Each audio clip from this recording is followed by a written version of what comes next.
دوسرا جو پرنسپل ہے وہ ہے المداومۃ علی تلاوت القرآن، قرآن کی تلاوت پہ باقاعدگی، consistency upon reciting of the Quran, very important. Umar bin Khattab, Abu بکر صدیق، ابو موسیٰ الاشعری، ان کو یہ مقام کیسے ملا، ان کو یہ مرتبہ کیسے ملا؟ عمر بن خطاب کے بارے میں آتے کہ جب وہ گھر میں داخل ہوتے تو ان کی بیگم کہتی ہیں کہ وہ جیسے ہی گھر میں آتے وہ قرآن کا مصحف کھول کے قرآن کو پڑھنا شروع کر دیتے۔ ابو موسیٰ الاشعری رضی اللہ تعالیٰ عنہ کہتے ہیں کہ لوگوں مجھے شرم آتی ہے کہ میرا ایک دن گزر جائے اور میں نے اللہ کی کتاب کھول کے نہ پڑھا ہو، مجھے شرم آتی ہے کہ میں دن اپنا گزاروں کس طرح۔ ایک شیخ سے ایک اسٹوڈنٹ نے سوال کیا کہ شیخ آپ مجھے سمپل الفاظ میں سمجھائیں کہ صحابہ کا تعلق قرآن سے کیسا تھا، مجھے لمبے چوڑے واقعہ مجھے سمپل بتائیں صحابہ کا تعلق قرآن سے کیسا تھا، ریسنٹلی کی بات۔ تو شیخ کہتے ہیں کہ جو تعلق تمہارا واٹس ایپ کے ساتھ ہے نا، وہ تعلق صحابہ کا قرآن کے ساتھ ہے۔ تم جتنی دفعہ واٹس ایپ کھول کے دیکھتے ہو نا، صحابہ اتنی دفعہ قرآن کھول کے پڑھتے تھے۔ اگر آپ کبھی وہ اپلیکیشن انسٹال کریں نا جس میں آپ کو وہ بتاتی ہے کہ how many Times do you unlock your phone, تو آپ دیکھیں گے کہ 250-300 دفعہ آپ دن میں فون کو انلاک کر رہے ہیں، اور یہ صرف فون کو انلاک کر، واٹس ایپ کتنا چیک کر رہے ہیں وہ تو اللہ بہتر جانتا ہے۔ تو صحابہ جب بھی فارغ ہوتے قرآن کھول کے پڑھتے یا قرآن کا ورد کرنا شروع کر دیتے، یہ ان کا تعلق تھا قرآن کے ساتھ۔ اور ہمارا تعلق قرآن کے ساتھ کیا ہے؟ سبحان اللہ، ہم لوگ تو قرآن کو ایسے قرآن بن چکے ہیں جیسے کہ سبحان اللہ کبھی جو ہے نا کبھی ہماری زندگی امپورٹنس ہی نہیں ہے اس کی۔ امام شافعی رحمہ اللہ بہت بڑے عالم ہیں، قرآن کھول کے پڑھ رہے تھے، کچھ فقہا آئے ان سے مسئلہ پوچھنے کے لیے، وہ آگے بیٹھے رہے، تو امام شافعی پڑھتے رہے کچھ دیر تک، تو انہوں نے کہا کہ امام صاحب ہمیں بھی کچھ ٹائم دیتے ہیں، ہم آپ سے اس کو سیکھنے آئے۔ تو انہوں نے غصے سے ڈانٹ کے کہا کہ تمہیں فقہ کے علم نے قرآن سے غافل کر دیا ہے، تم لوگ اتنے انوالو ہو گئے فقہ میں کہ تمہیں اس نے قرآن سے غافل کر دیا۔ حالانکہ فقہ کا علم قرآن مطلب قرآن حدیث کا علم ہے، وہ بھی ایک اجر والا علم ہے، لیکن وہ ڈانٹا کہ تمہیں اس چیز نے قرآن سے غافل کر دیا۔ And what a beautiful excuse do they have، اور ہمارا ایکسکیوز کیا ہے کہ ہمیں اس چیز نے قرآن سے غافل کر دیا، ہمیں اس چیز قرآن سے دور کر دیا۔ ہماری قرآن کی اپلیکیشن فیس بک کی اپلیکیشن کے ساتھ پڑی ہوتی ہے، لیکن اب اس کو تو بہت دفعہ ٹیپ کرتے ہیں، اس کو کبھی غلطی سے ٹیپ نہیں کرتے، اور غلطی سے ٹیپ ہو بھی جائے کہ اوہ یہ کیا کھول کے بعد میں پڑھوں گا، فوراً سے فیس بک واپس ہے۔ سبحان اللہ۔ اور شیطان ہمیں کس طرح سے گمراہ کر دیا ہے کہ نہیں قرآن کے پاس نہیں جانا، ہاتھ نہیں لگانا، اگر چھو لیا تو پتہ نہیں گناہ مل جائے گا، یا اس کو دور اوپر رکھ دو گے تمہاری کمر ہوگی تو پتہ نہیں کیا ہو جائے گا۔ قرآن کی جان لے، اصل بے ادبی پتہ کیا ہے؟ اس کو کھول کے نہ پڑھنا، یہ اصل بے ادبی ہے قرآن کی۔ اسی طرف کمر کرنا یا اس کو بغیر وضو کے چھونا، یہ بے ادبی نہیں ہے، بلکہ یہ تو مسئلہ ہی ٹھیک نہیں ہے کہ وضو کے بغیر آپ قرآن کو پڑھ سکتے ہیں، اس کو اٹھا سکتے ہیں مصحف کو۔ اصل بے حرمتی قرآن کی پتہ کیا ہے؟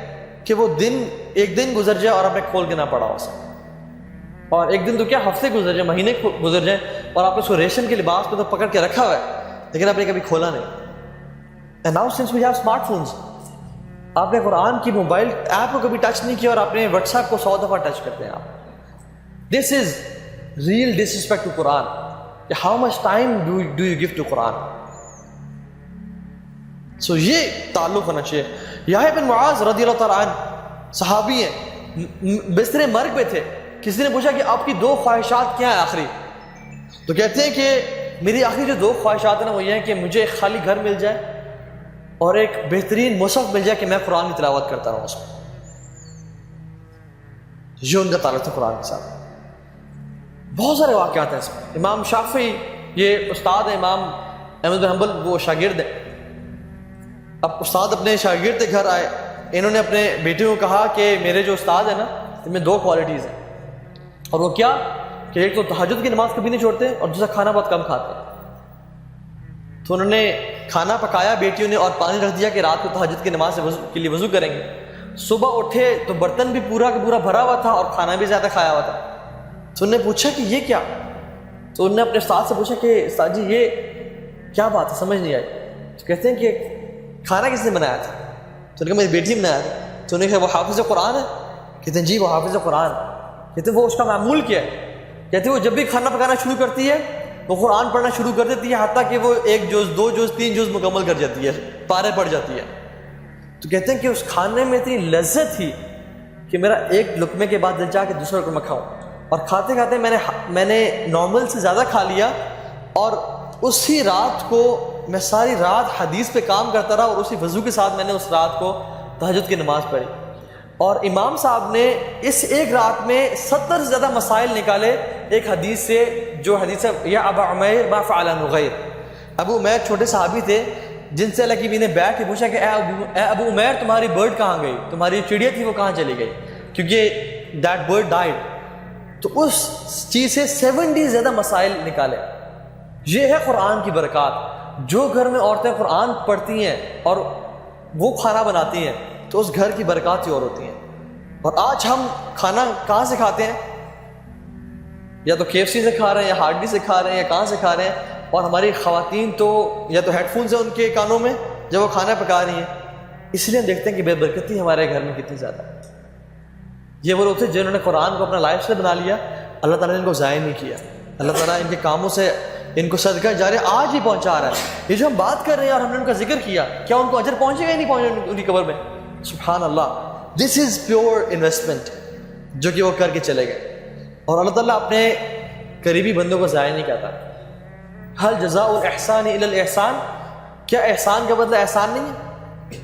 جو شخص احسان سے اللہ کی طرف متوجہ ہوتا ہے, عبادت کرتا ہے, اللہ بھی اس کو احسان کے ساتھ بدلہ دیتے ہیں. اور وہ بڑا قدردان ہے رب العالمین, بڑا قدر کرنے والا ہے. تیسرا اصول, ہمارے پاس ٹائم کم ہے, I'll quote some واقعات. تیسرا اصول, اپنے دل کو بغض, عداوت, جیلسی سے پاک کر. If you want to live a wonderful life نا, اپنے دل کو آپ لوگوں کے خلاف جیلسی سے, ہیٹریٹ سے, حسد سے پاک کر. دیکھیے ہم لوگ نا, اب آپ لوگ آئے ہوئے ہیں, ایون میں بھی آیا ہوں. میں نے آنے سے پہلے ایک راؤنڈ نیک کی کیجول ٹی شرٹ پہنی ہوئی تھی, لیکن میں نے I was about to leave, I thought to wear a collar neck shirt تاکہ تھوڑا انسان بہت ہی کیجول نہ لگے, ابٹ فارمل لگے. تو ہم انسان جب بھی یونیورسٹی جاتے ہیں, کالج جاتے ہیں, جاب انٹرویو پہ جاتے ہیں, وی ڈیکوریٹ آور سیلوز, ہم لوگ بال برش کر کے جاتے ہیں, کوئی اپنے آپ کو پرفیوم لگاتے ہیں لوگوں کو دکھانے کے لیے. اللہ تعالیٰ فرماتے ہیں ان اللہ لا ينظر الى صورکم واموالکم ولکن اللہ ينظر الى قلوبکم واعمالکم. اللہ سبحانہ وتعالیٰ تمہارے چہروں کو اور تمہارے مال کو نہیں دیکھتے, وہ تمہارے دلوں کو دیکھتے ہیں اور تمہارے اعمال کو دیکھتے ہیں. تو جب ہم لوگوں کے سامنے اپنے اپیرنس کو سیٹ رکھتے ہیں تو اللہ رب العالمین جس دل کو دیکھتے ہیں اس دل کو ہمیں صاف اور پاک نہیں کرنا چاہیے. دیکھیے یہ جو دل ہے نا, یہ برتن کی طرح ہے, اور جو اعمال ہے وہ اس میں فلاورز, روزز کی طرح ہے. اگر یہ برتن ہی میلا اور گندا ہو تو اس پہ جتنی بھی خوبصورت چیز سیٹ کر دی جائے, اور یہ ٹوٹا ہوا برتن یا ڈیکوریشن پیس ہی ٹوٹا ہوا ہے, اس پہ آپ نے جتنے مرضی ایکسپینسو روزز سیٹ کیے ہوئے ہیں, اٹ وونٹ لک گڈ. تو جب دل ہی اس میں جیلسی ہو, لوگوں کے خلاف نفرت ہو, تو اللہ سبحانہ و تعالیٰ تو دل کو دیکھ رہے ہیں نا, وہ ہمیں دل کی بیسس پہ جج کرتے ہیں کہ یہ بندے کا دل کتنا صاف ستھرا ہے.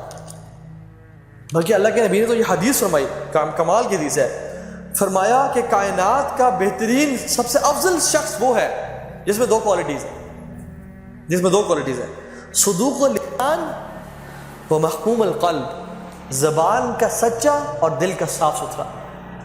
یہ کائنات کا افضل انسان ہے جس کا زبان سچی ہے اور دل صاف اور پاک ہے. اور ہمارے دل ولیعاذ باللہ آج کل تھینکس ٹو سوشل میڈیا, اس کی وجہ سے تو بہت زیادہ جیلسی پھیل گئی ہے. ایک دوسرے کو دیکھ رہے اور حسد اور نظر بد اور کتنا کچھ لگتا ہے. حسد انسان کو پہلے, جس کے دل میں ہے نا, وہ پہلے مرتا ہے حسد سے, وہ پہلے ڈیمیج اس کو پہنچاتا ہے حسد, اور دوسرے شخص کو بعد میں نقصان پہنچاتا ہے.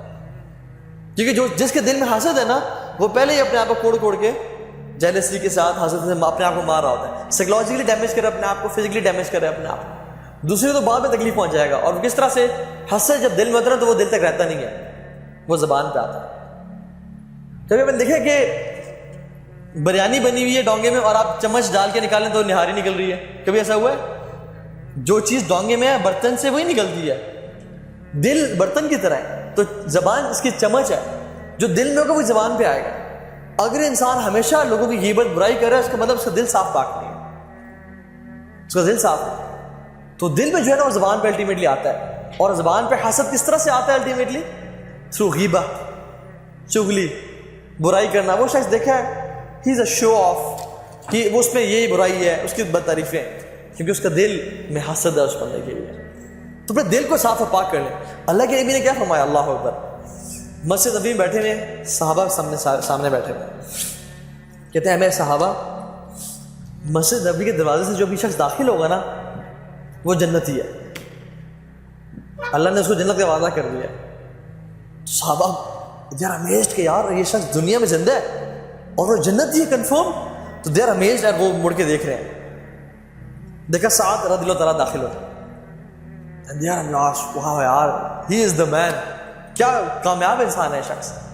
اگلے دن دوبارہ میرے صحابہ جو اس مسجد کے دروازے سے داخل ہوگا نا وہ جنتی ہے. اب صحابہ دیکھیں اب آج کون سا شخص ہے؟ دوبارہ سعد رضی اللہ تعالیٰ داخل ہوئے. تو ایک صحابی نے کہا کہ میں دیکھتا ہوں کہ یہ کرتے کیا ہیں. تو کہا کہ میں آپ کے پاس 3 دن ایز اے گیسٹ رہنا چاہتا ہوں. تو انہوں نے کہا ٹھیک ہے. ساتھ رہے, 3 دن گزارے, اور جب نکلے تو کہا کہ سعد آپ تہجد پڑھتے ہیں میں بھی پڑھتا ہوں, آپ قرآن پڑھتے ہیں میں بھی پڑھتا ہوں, آپ صدقہ کرتے ہیں میں بھی کرتا ہوں, آپ سارے وہ اعمال جو کرتے ہیں وہ تو میں بھی کرتا ہوں, لیکن وہ کون سی کوالٹی ہے جس کی وجہ سے آپ کو جنت کی بشارت اس دنیا میں مل گئی ہے اور ہمیں نہیں ملی؟ آپ وہ کام کیا کرتے ہیں؟ تو سعد رضی اللہ تعالیٰ نے کیا فرمایا؟ اللہ اکبر. کہتے ہیں میں نے آج تک کسی مسلمان کے خلاف اپنے دل میں گرہ نہیں رکھی. گرہ مینز ناٹ. کسی مسلمان کے خلاف میرے دل میں سختی یا اس کے خلاف نفرت نہیں ہے. اور میں جب بھی رات کو سوتا ہوں میں سب کو معاف کر کے سوتا ہوں. اچھا یہ عمل یہ کرنے میں کتنی دیر لگتی ہے ذرا دیکھیں. آپ سو رہے ہیں, یا اللہ سب کو معاف کر, جس نے مجھ پہ ظلم زیادتی کی اللہ سب کو معاف کر. اچھا زبان سے بولنا بھی نہیں پڑتا. You don't have to act. This is min a'mal al-qulub, from the actions of heart. آپ نے سوچ لیا آپ کا کام ہو گیا. چھوٹا سا ایکشن ہے, it takes like 5 seconds 4 seconds, لیکن اجر کتنا بڑا ہے, جنت کی بشارت ہے. اللہ رب العالمین کو نا ایسے دل پسند ہے کہ جو لوگوں کو معاف کر دیتے ہیں. اور جو لوگوں کو معاف کرتے ہیں نا اللہ رب العالمین نے ان کو غیرت آتی ہے کہ تو انسان ہوتے ہوئے تو لوگوں کو معاف کر رہا ہے, میں رب العالمین رحمان رحیم ہو کے تجھے معاف نہیں کر سکتا, چل تجھے معاف کیا میں. تو اس شخص کو بھی اللہ تعالیٰ معاف کر دیتے ہیں جو شخص لوگوں کو معاف کرتا ہے. تو یہ تیسرا پوائنٹ تھا. اگر آپ زندگی بہترین گزارنا چاہتے ہیں نا تو آپ اپنا دل کو صاف کر لیں.